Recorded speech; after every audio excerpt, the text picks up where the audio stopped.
Dr. Paul Jasa of the University of Nebraska to my far left, or far right rather, and your left, Dr. Ray Ward of Ward Laboratories in Kearney, Nebraska.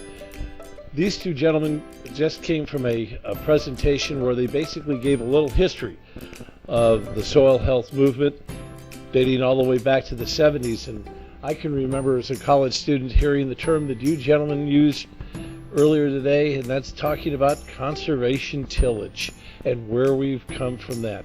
Guys, we've come a long way. You want to take that, Ray? Well, to me, the history involves being converted to no-till farming and getting away from moving the soil at all. And that part that's just interesting to me is how can we convince growers to get on this, so to speak, bandwagon of taking care of the soil instead of abusing it and thinking that they're doing a good job. But Paul, this goes to the terminology, the words that we had to use to try to get guys into the whole thought process. It's changed. The language has changed in the, I guess, 40 years of this movement. Yeah, that's quite true. Conservation tillage, actually where conservation showed up when the Soil Conservation Service was formed back in the 30s. And it was a drought and dust bowl then that caused interest in it.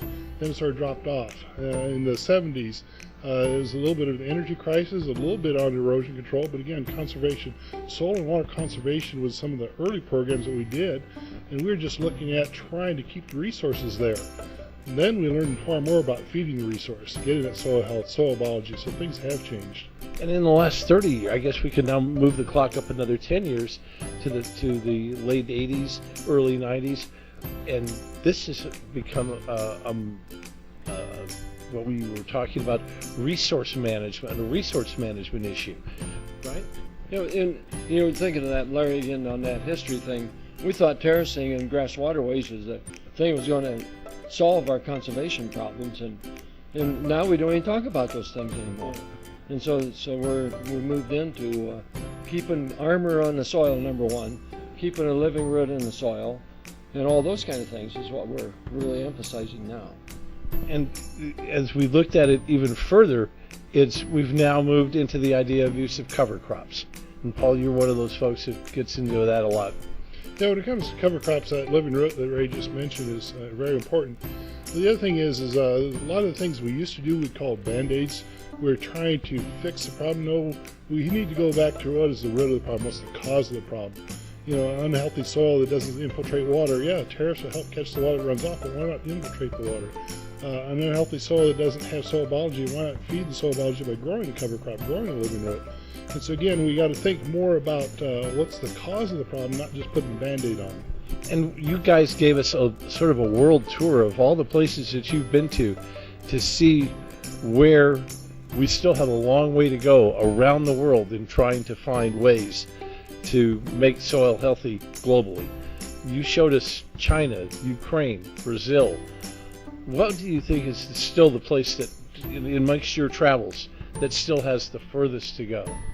To me, in Africa, is probably the furthest place to go because the soils are very old, very weathered, and then they don't have many resources to feed the crops, and then they don't understand keeping minerals in the soil or returning the minerals to the soil after utilizing their crops.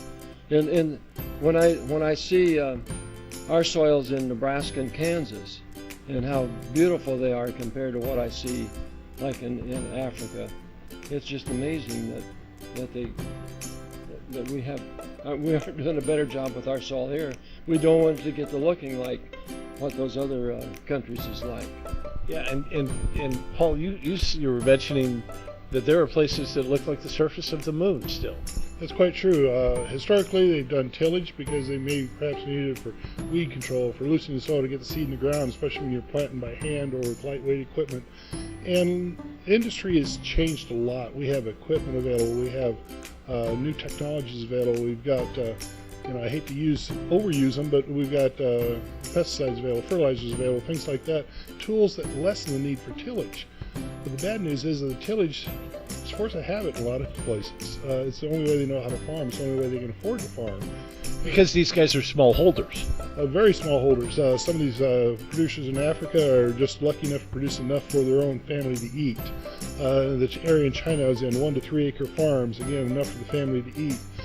They don't have the capital to go out and spend to buy some of the equipment that we run here in the States. And a lot of times we forget that we don't need to force our ways onto them. We just have to teach them the basics when it comes to protecting the soil, building the soil. It's not the equipment.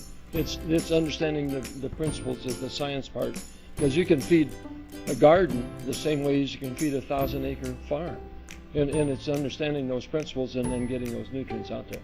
But you have to have the nutrients there, and then the weed control. Of course, if you're a smaller garden, you can do that by hand.